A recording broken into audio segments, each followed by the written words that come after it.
Hello everyone, this is Michael Stephen Vargas from WeGoChess.com, and I've been watching a lot of tournaments lately. I have noticed that a lot of super grandmasters are actually Russians. They come from Russia. We got Nepo, Grisyuk. Just look at the candidates that has just come to pass at the time of this recording. There's a lot within the top 100 masters who are of Russian origin at least. So I have come to wonder if is there there's a pattern. So is there a reason why Russians naturally excel in chess more than any other race out there? And if there is a reason, what kind of a lesson that we can get through all of this pattern, because it may be applicable, for example, to our country, or what things can be changed for our country to develop a lot of really bright, exceptional chess players. That is the question of this video. Why do Russians excel in chess? Okay, first reason why most Russians naturally excel in chess is because the government provides stipends and financial support for its aspiring chess player.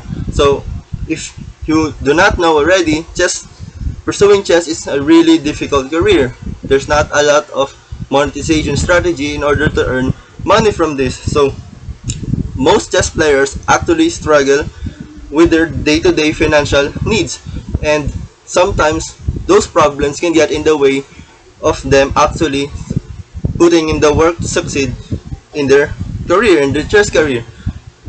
Russians, if you are Russian, you can comment below and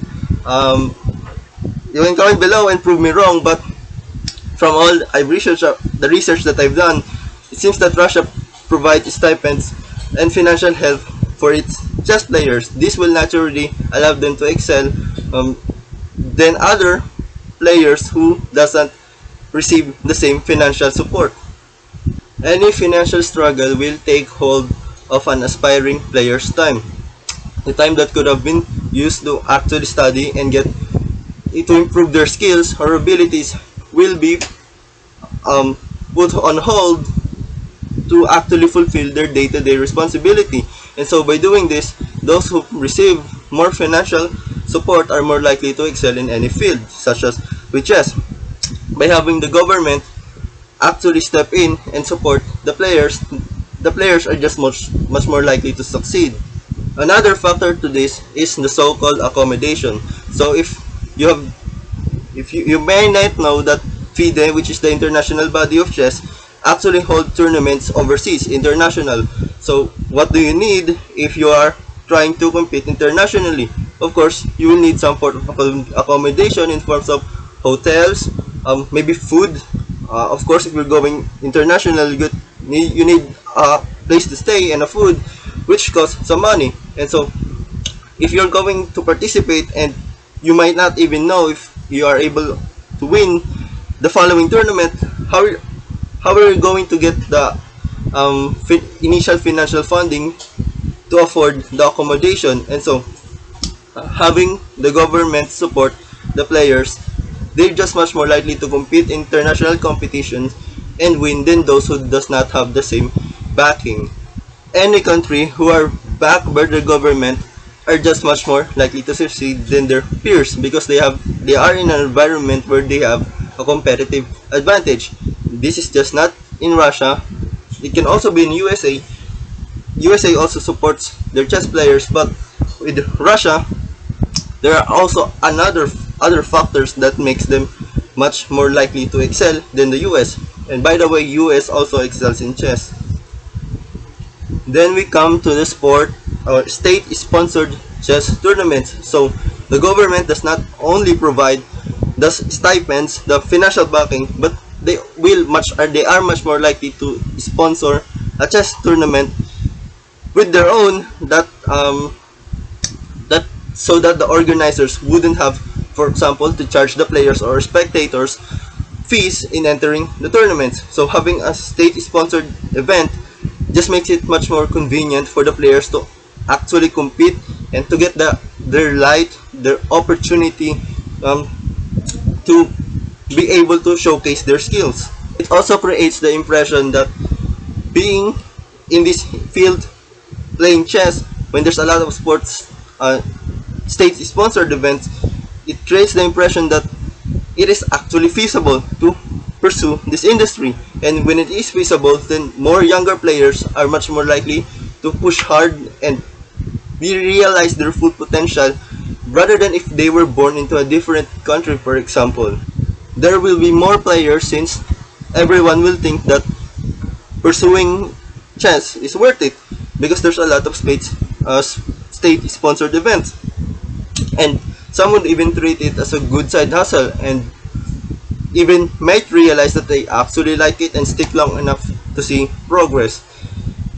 Another reason that Russian players are much more likely to excel is because chess is taught in schools in Russia.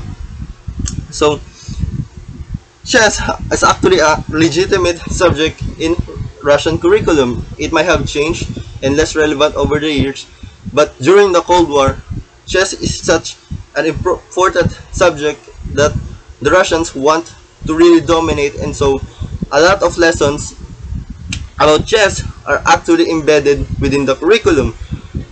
This has died out recently, but there's still a lot of schools who try to uphold chess lessons in their study material.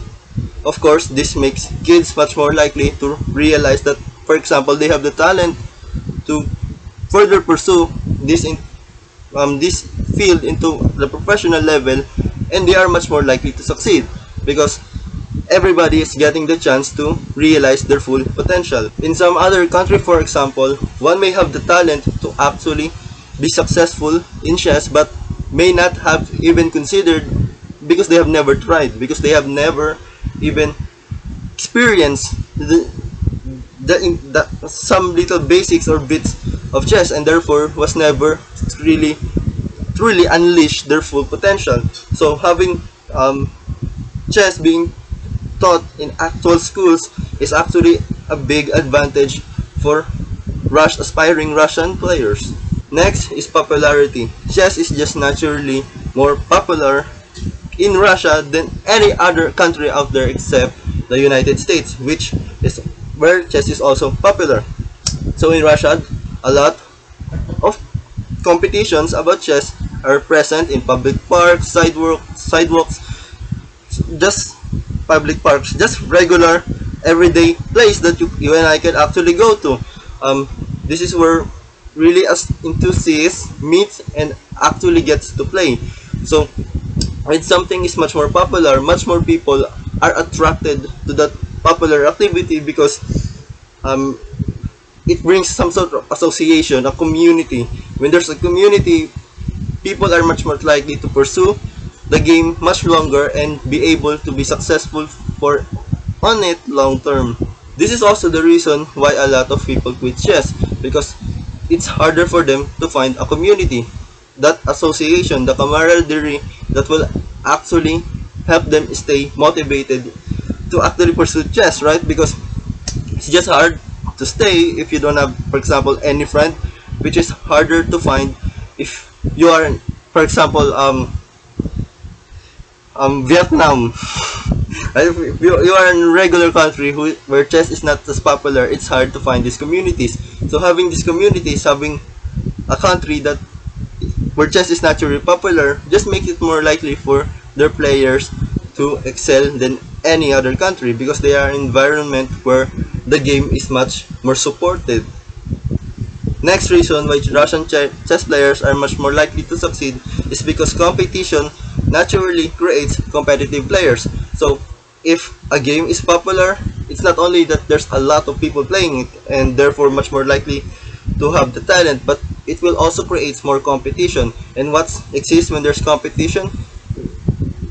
Competition will naturally create competitive players because when everybody becomes strong or have a reasonable amount of strength, everybody tries to get on top on one another, and it will create it will makes it more likely for a player to achieve the peak of their strength. It's also the reason why when you are higher rated, you are much more likely to be even stronger in the future than those who are in the lower rated level, because you are just facing much stronger competition and therefore are forced to adapt and be stronger in future battles. This is also the idea in Russia, where chess is much more popular, therefore there are more competitions and their players are going to be much more competitive than countries that where their players are not as competitive, or the competition is not as abundant. Next reason why Russian chess players are likely to excel is because Russians love their chess players. So it's not only that the environment naturally creates strong players, it's also that when strong players are created, are they likely to stay to represent that particular country? So this is where the question, is it valuable to represent this country, comes into question. And that is actually applicable in the case of Russia, because Russians just naturally love the Russian players.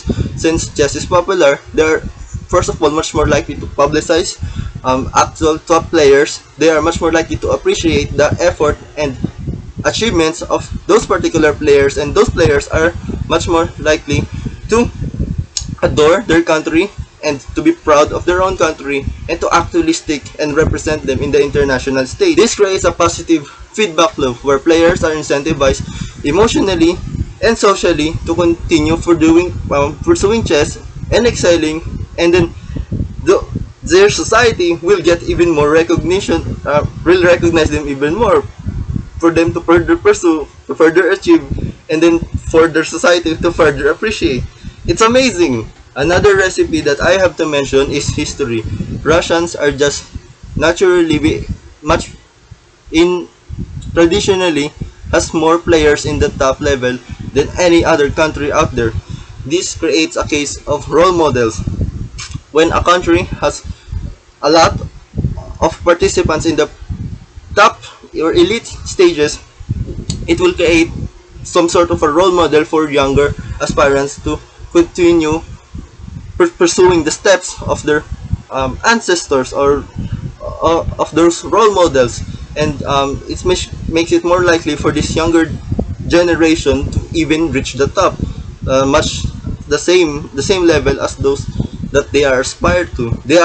This history also makes it more likely for the Russians to be proud of their own pursuit. So chess is not just a game to excel, it's a responsibility. There's a sense of responsibility to make that extra push to be good at the game, because if all players of the past, all Russians, made it to the elite stage, and for some reason the younger generations wasn't able to compete, it is kind of a letdown, right? So it puts pressure on the players to actually make the extra work and reach at least the same level as the previous generation.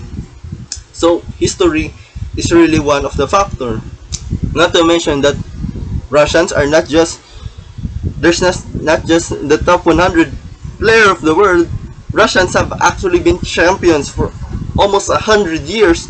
Most during the 90s or 2000s, 90s, or 20th century or the 90s, a lot of world champions actually came from Russia. So this supremacy belief that Russians should be capable of actually achieving this far will transfer to the younger generation, and it will create the sense that it is actually reachable, that it is possible to reach this level, and it creates more pressure and stress to actually achieve the same level of recognition of achievement.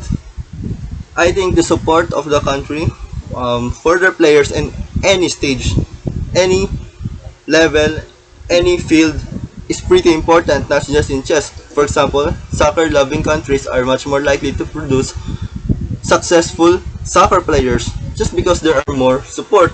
It's a competitive advantage than those who doesn't support their soccer players, right? I think this is the case in Russia. So what can we take from this? We can take that the environment is really important, and if there can be a reason for a government to support a particular pursuer of chess, then it might be that particular country might be able to compete in such a big historical, traditionally historical successful country in chess such as Russia. So I know it might be a long way to get there, but I think it's just a good note to think about.